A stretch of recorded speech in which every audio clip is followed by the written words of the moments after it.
Hello and welcome to Big Brown and Hairy with me, Bobby Rayman, and this is... Tuffy. Whoa! That was far too upbeat for my liking. It's I not like the first- miserable Tuffy. It's not first thing in the morning though, is it? We're in the afternoon now. I mean, the later kickoffs mean later recordings for us, so it's quite good.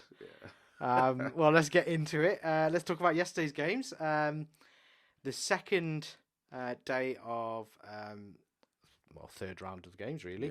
Yeah. And we saw four Thick and games. fast, aren't they? Yeah, so we saw Group C first, weirdly, and then Group B.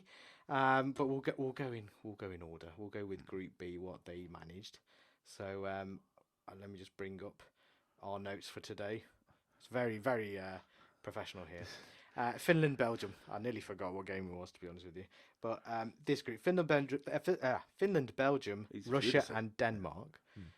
This has got to be the group of the tournament. I mean, from what happened, literally How that played out in that 10 days ago to losing your first two games, losing your best player to an absolutely horrendous situation on the pitch, going through the emotional turmoil of that, then to get through. How the permutations of that group and how it turned out like that. What a story. That's going to be talked How about. can you for not years support to come. Denmark? Yeah. How can you not support Denmark? Absolutely. You know what? I can actually see it happen. I can see it happening where they go all the way through. I'd love it. You know what? That would be brilliant. I think they deserve it. Yeah. And you know, whoever they win against, they'll be disappointed. But I'm pretty sure they would say, you know what, I'm happy that they've won because adversity galvanizes you. It strengthens you. Sensational. That performance against Russia. I know Russia haven't been brilliant, but the way Denmark played in front of a full house. Yeah. I think that really helped. Full house really helped. But holy shit, that goal from Christensen. Oh, that's what you dream of. Yeah. Coming onto Put it, your laces absolutely through it. smash it, and Put everything into it. It's not even towards a corner. It's central, but it's hit so hard. Yeah. That's what you dream of. A proper centre half smash. It's like when you get a driver out and you hit it right in the sweet spot. Yeah, it did does that. that ping, and it's Beautiful. Sweet as I think Gerrard hit one like this in the in an FA Cup final against West Ham. 2006. Bit further out, Gerrard's, but this was still not bad. Absolute belter of a goal. Absolute worldie. I think their first goal wasn't bad either. Yeah. The young guy. I can't remember his name. Sorry, can't do justice. But the previous game he got booked, didn't he, for diving? Something son. Something son, or or the umlaut or whatever they're called. They know what we're talking. You know what I mean. They know what we're talking about. No disrespect to you, but you scored a fantastic goal. I think I can see UEFA milking this for years to come. The PR Probably. But you know what? Obviously, we're rooting for England, but you shouldn't really have second teams. But I would not be displeased. No, I wouldn't be disappointed either. If Denmark do well and get far. I can see it happening. It's Kasper Schmeichel, I'm telling you. He's the man of the people. He plays for Leicester, who are arguably the people's team. Yeah. Denmark, same thing. I can genuinely see it happening because adversity in all walks of life galvanizes you. And what was it, 1990? When Denmark won, 92. 92, was it 92? 92, sorry, yeah. no, 92, Italy. Sorry, I'm being stupid. 92 when I was 2. Hence you can't remember. Yeah, of course. But who was when they won that? Who was in goal? It's poetic, isn't it? I'm telling you. It's poetic. Lightning strike twice? And it sort of happened with Leicester in the FA Cup, winning a cup. Yeah. Can Kasper do something, make history again? I can see it happening. And I'm telling you, Kasper Schmeichel really puts into the forefront. It's not about money. It's not about this. It's about creating moments. And my God, has he created some moments? Yeah. Him and his father. Yeah. Wow. Yeah. But for this tournament, that entire team has created some. They deserve it. Moments. And it goes to show what can happen when you roll the dice. Go for it. Yeah. Southgate, we'll get on to you. We've got your number. We've got your number. You'll be. I know, how fickle are we as English fans? He's amazing. His tactics are fantastic. What a dickhead. I'm a little bit more measured. I'm not. The 10 years I've got on you, I think I'm a little bit more measured. I can't help I'm it. equally as disappointed, I think. I can't help it. Roll the dice. For God's sakes, roll the dice and just go for it. Yeah, we'll get on to England in a second. But anyway, Group B were fantastic. Yeah. That's about as good as a group gets. Yes. Even Russia were unlucky. Yeah. They finished on the same points, but Denmark to finish like that out of nowhere. Finland went from second to fourth in the blink of an eye. Third. Did they get third? Yeah. Oh, okay. So Finland have to wait. Oh, sorry. Yeah. Yeah. Right, have to wait till the group till it finishes really tomorrow. The next game, was played earlier in the day, Group C, but we will go in order. North Macedonia versus the Netherlands, and Ukraine versus Austria. You got both these predictions right, annoyingly. I did. Yes, I did. And I think we got predictions pretty much right for Russia and Denmark and Belgium, Finland. I think we did well. I think we did well. Well, you smashed it. You got it bob on, really. The Denmark one. I said. Well, I think I remember saying either 3-0 or 4-1.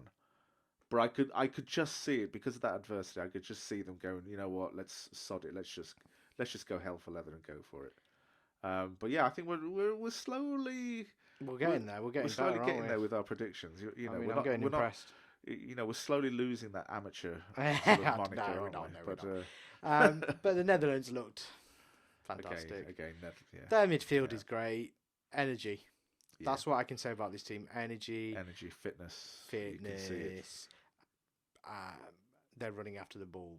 Wijnaldum is forcing that press. The old school. Yeah. It's a bit old school Dutch play, but a lot more measured than that first game. Yes. Yeah. And that's a danger. You don't want to play them. No. They're a dangerous team. Out of all the teams, I think the Dutch and the Italians have impressed me. And they are the only teams with 9 points so far. Yeah, I'd have to say so as well. Impressive.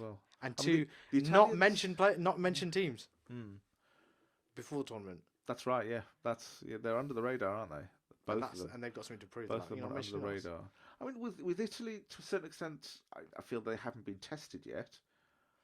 But they still had to finish it. Yeah. And just talking on the Italians, where a news story came out. I don't know if you saw the last minute. Mancini replaced the goalkeeper. He replaced Donnarumma with Sirigu. I can't remember his name properly. Sirigu, I think. Okay. And the reason being, he wanted to use all his players for a very personal reason. When he went to Italia 90, he at his home tournament didn't come on the pitch for 1 minute. So what he wants to do is make sure everyone has a few. But I thought, what great management that is. Yeah. As just people laughed at it. No, it's genius. It's a nice touch, isn't it? It's making everyone play. And I'm sorry, even a person that's not expecting to play, galvanizes the team. Mancini has really impressed me. Not only is he the most stylish fucker, doing an interview like this with a jacket, made him that's Cantona levels of you know what I mean, shithousery. That's catwalk stuff, I love it. Stuff. He's got a bit of Don Johnson about him, you know, that style icon. Bit of grey sweeping hair. I love it. Mancini's my new favourite. He looks very sort of debonair and distinguished. Yes, and on the opposite of that, Arnautovic, Ukraine versus Austria, the other game in the group. I thought Ukraine would go after it a bit more. No, Austria came out with a bit more quality finishing. And you said it would be a tight game, either a 0-0 or 1-0, and we got a 1-0. 1-0, yeah. I can't really talk much about this game. It's a bit. It was an unexpected result, really, wasn't it? An expected result. Almost sort of, almost like an anticlimax. So Austria and the Dutch go through. I don't know about the third position. I don't think Ukraine are going to get through.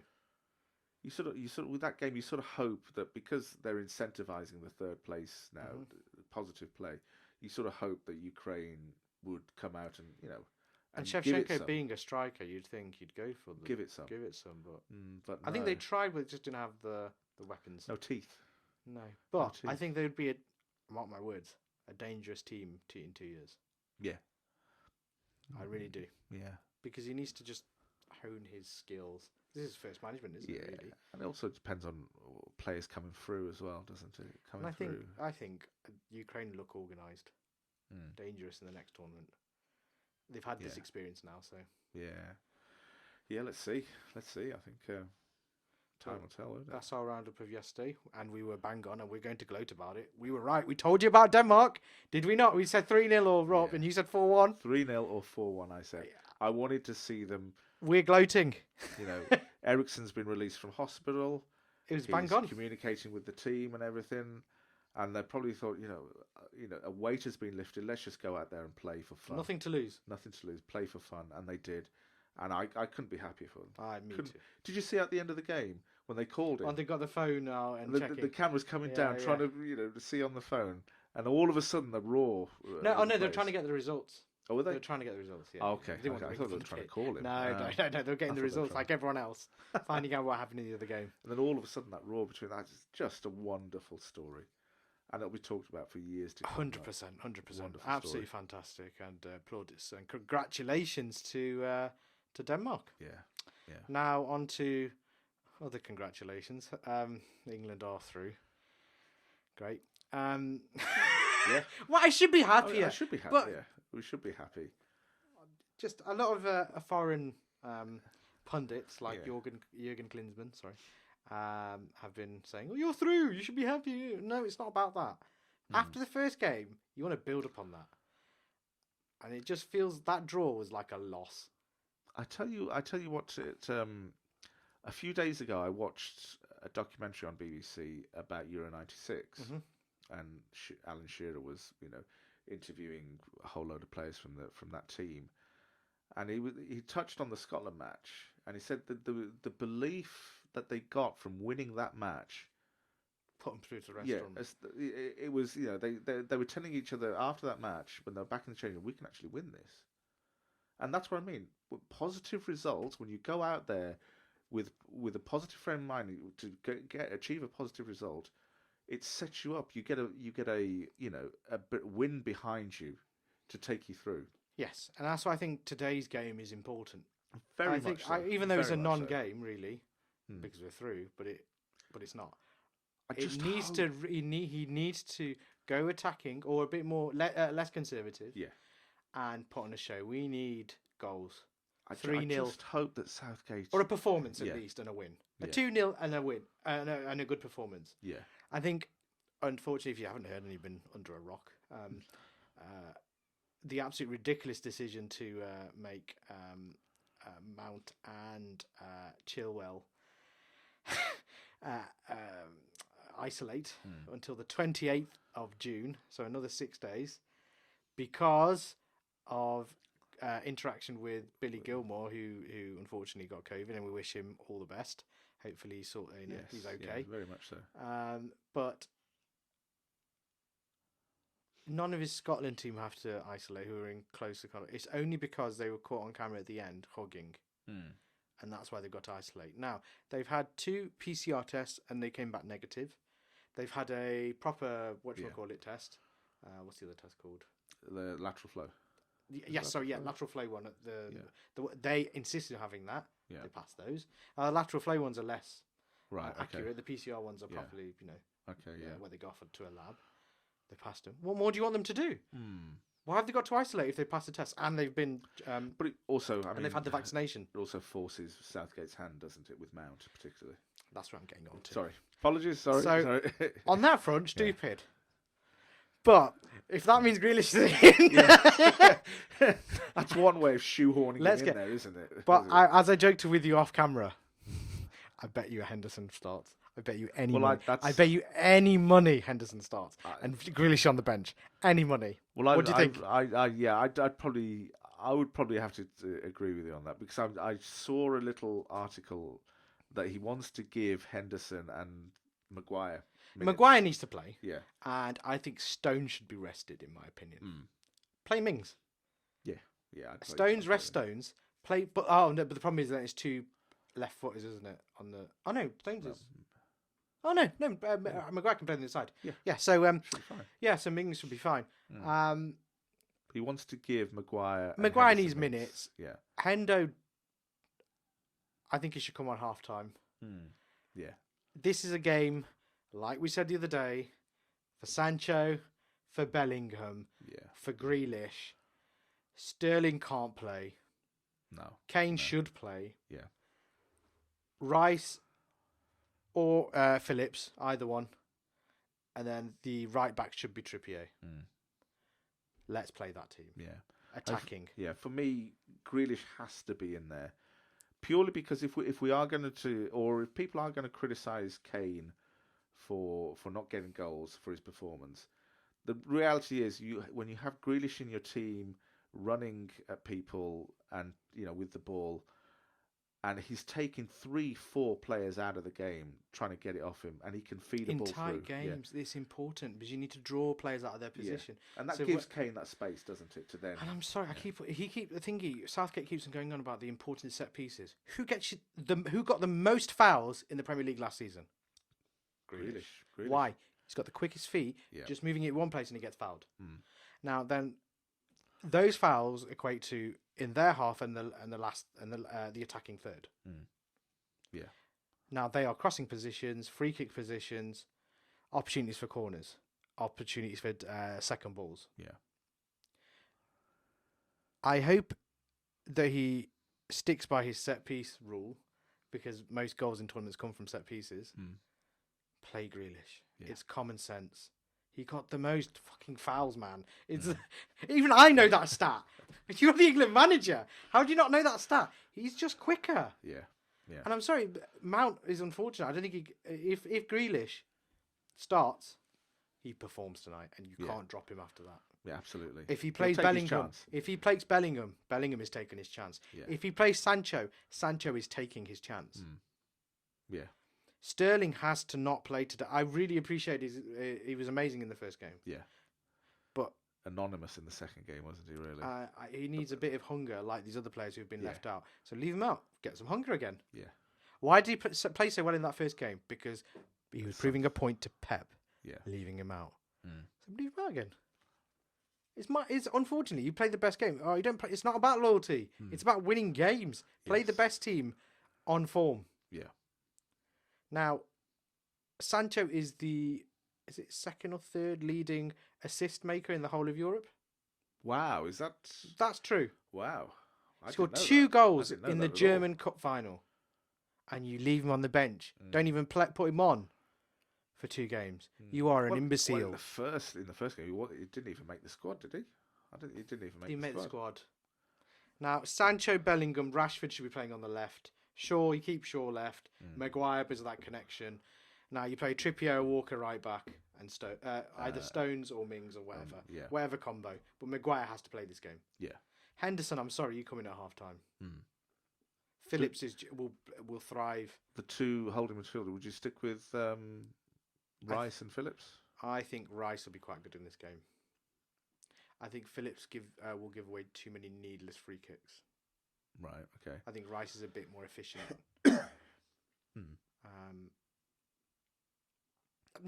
No. I think Phillips is a fantastic player. Yeah. But I think he's better suited. He needs a rest. But not hating on Mount at all. No. But I think Grealish needs to play. Yeah. This game is crying out for him. This is going to be tight 20 minutes to start off with. Unless there's an early goal. If there's an early goal for England, it's plain sailing. But the longer that first goal takes to get, then those nerves start to come in, even though there's no pressure. And you want someone in there who is all positive, who makes things happen. With the height of Maguire, if he does play Hendo instead of Phillips, height. If he plays Walker, height. Or if he plays Trippier, good deliverer of a cross. Yeah. Even Grealish is a good delivery of a cross. He's got an end. His final ball. His final ball. Final ball is great. Consistently. Grealish is better at crossing and passing than Sterling. Yes. Yeah. But if you think about the midfield 3, who are we going for? Rice, Grealish, Bellingham. In my opinion. Sancho, Rashford, Kane, Shaw, Trippier or Walker, not bothered.